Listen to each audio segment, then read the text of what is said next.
سلام ناي ماكي مديا تخطاتلتي كميلهم أنا دحني እግዚአብሔር ይመስገን ንስኻትኩም እውን ኣብሰስ ዘለኹምዎ ሰላም ክትኾኑ ትምኒተዩ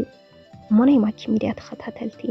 ንሎሚ ሕፅር ዝበለትን ኣዝያ መሳጢትን ኣመና መምሃሪትን ዝበልክዋ ዛንታ ናባኹም ሒዝያ ቀሪበ ኣለኹ ቅድሚ ናብቲ ዛንታ ምባለይ ግን ነዚ ቻናል ሰብስክራይብ ብምግባር ነዚ ዛንታ እውን ላይክ ብምግባር ጀምርዎ ክብለኩም ይፈቱ ናብቲ ዛንታ ከብለኩም ክሳብ መወዳእታ ምሳና ፅንሑ ሰናይ ምክትታል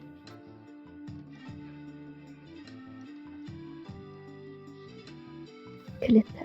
ጽቡቃት ቆልዑ ተለዋኒ ናርዶስን ኤፍራታን ይበሃላ ደቂ 4-5 ዓመት እየን ጭንቀተይ ሕርቃነይ ሕማመይ ድኻመይ ዘርስዓኒ ንሳተን ጥራሕ እየን ቅድሚ 6 ዓመት ኣቢሉ ይኸውን ተምሃሪት 11 ክፍልን ከለኹ ምስ ኣቦ ደቀይ ምስ ኣንገሶም ዝተላለና ሌላና ነዊሕን ከይፀንሐ ናብ ፍቕራዊ ርክብ ዝተቐየረ ኣሕዋተይ ወለደይ ካብ ኣንገሶም ከርሕቁኒ ከቢር ጻዕቂ ይገብሩለይ ነይሮም ክሰምዖም ይደልን ነይረ ዝረአየኒ ነገር ፍቕሪ ኣንገሶም ዝስምዐኒ ናይ ፍቕራዊ ቃላቱ ጥራሕ ነይሩ ኣብ ፍቕሪ ከለና ሓንደበት ዘይተሓሰበ ጥንሲ ኣጋጢሙኒ ምስቲ ዕድመ ንእስነት እውን ይመስለኒ ንሰለስተ ወርሒ ዝኣክል ምንም ኣይፈልጥን ነይረ ፔሪደይ ምቕራይ እውን ከም ዓብዪ ነገር ኣይቆፀርክዎን ነይረ ዝፈለጥክዎ መንገዲ ግና ኣይፅቡቕን ነይሩ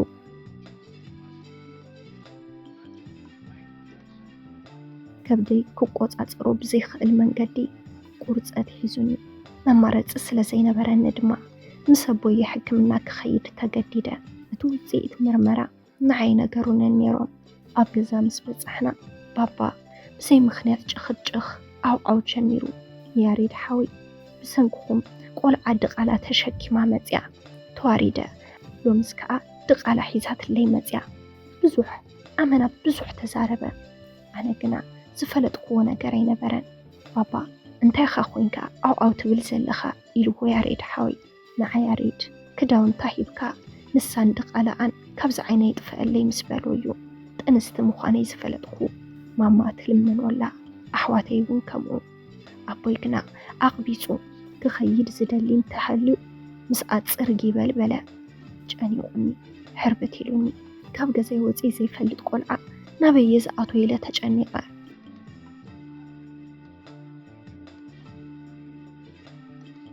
ንኣንገሶም ናብ ዘለኽዎ ቦታ ፀዊዐ ኩሉ እቲ ዝኾነ ነገር ነጊረዮ ድሓን ንገዛ ኺርና ንማማ ክንነግራ ኢሉ ሒዙኒ ናብ ገዝኦም ከይዱ ኤፍራታ ጓለይ ብኸምዚ ኩነት ተወሊዳ ድሕሪ 1 ዓመት ድማ ናርዶስ ተወሊዳ ናብራ ልዕሊ ዓቐን ነይሩ ንክልተ ዕሸላት ዝኸውን መግቢ ገዛ ክራይ ቀለብ ብዙሕ ወፃኢታት ክንሽፍኖ ይኸብደና ስለ ዝነበረ ኣንገሶም ሓደ መማረፂ ኣምፅኡ ነደገ ብባሕሪ ዘስግሩ ደላሎ ስለ ዘለዉ ክኸይድ ኢሉኒ ተቃዊመዮ ነይረየ ግና ነተን ክልተ ዕሸላት ዝተመሓየሸ ነገር ንምግባር ግና ክሰማማዕ ነይሩኒ ኣንገሶም ካብ ዝኸይድ 8 ወርሒ ዋላ እኳ እንተሕለፈ ዳሃይ ዝበሃል ግን ኣይነበረን ናብዚኣ ኣተኹ ናብዚኣ ነጠብኩ ዝብል ወርያ ስኢነ ደቀይን ኣነን እንበልዖ ስኢና ኣብ ኣፍ ሞት ኮይናየ እዚ ስራሕ ጀሚረዮ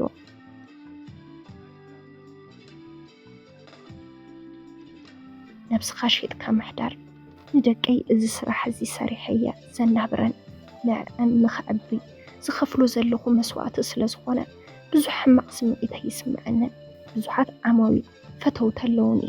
ምስ ኩሎም ብዘይ ኮንዶም ፆታዊ ርክብ ፈፂመ ኣይፈልጥን በዚ ምክንያት ምስ መብዛሕትኦም ዓማዊለይ ዘይምስምማዕ ይፍጠር እዩ ካብቶም ዓማዊለይ ሓደ ሳምሶም እዩ ሳምሶም ቀይሕ ምልኩዕ በዓል ሰፊሕ ደረት እዩ ሓደ ምሸት ናብ ዝሰርሐሉ ባር መፅኡ እዩ ተላሊና ሰቲና ኣዕሊልና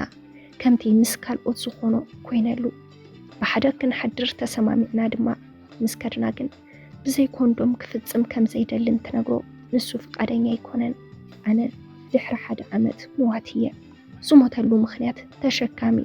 HIV ቫይረስ ስለ ዝኾንኩ እዩ ንስኺ ብዘይ ኮንዶም እንተደኣ ፍቃደኛ ኮይንኪ ዘለና ሓፍትን ንብረትን ብገንዘብ ይኹን ብቕሓ ኩሉ ንዓኽየ ክፍርመልክ በለኒ ምስምማዕ ቀሊል ኣይነበረን ግና ከዓ ደቀይ ከዕብውን ብሂገ ድሕሪ ናይ ነዊሕ እዋን ሓሳብ እየ መልሲ ሂበዮ።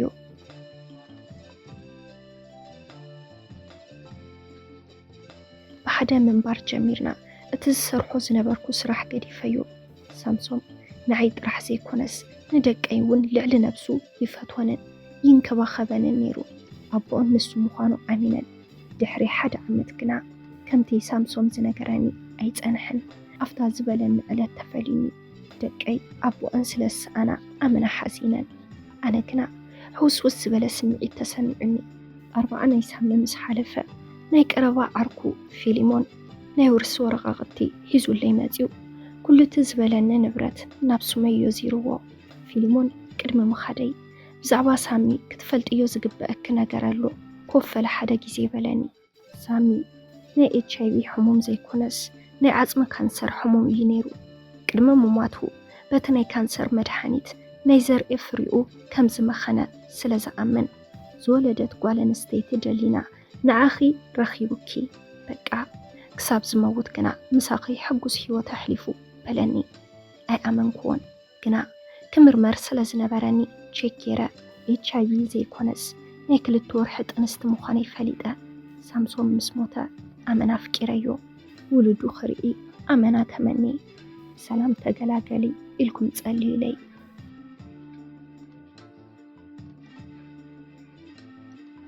ሰላም ናይ ማኪ ሚድያ ተኸታተልቲ ንሎሚ ሂዘልኩም ቀሪበ ዝነበርኩ ዛንታ ነዚ መስል ነይሩ። ነዚ ዛንታ እንተደኣ ፈቲኹምዎ ላይክ ግበርዎ። ኣብዚ ቻናል ሓሳብ ርእይቶ እንተደኣ ሓሊኩም ኣብ ናይ ኮመንት መጽሐፍ ቦታ ሓሳብ ርእይቶኹም ክትገድፉልና ትኽእሉ ኢኹም። ነዚ ቻናል ሓደሽቲ እንድሕር ደኣ ሓሊኹም ሳብስክራይብ ብምግባር ናብ ኩሉ ሰብ ንኽበጽሕ ሼር ግበርዎ። ብቐጻሊ ብኻሊእ ዛንታ ብኻሊእ መደብ ብኻሊእ ሓሳብ ክሳብ ንራኸብ ክሳብ መወዳእታ ምሳና ስለ ዝጸናሕኩም ካብ ልቢ እንዳመስገና በዚ ክንፍለየኩም ሰናዩ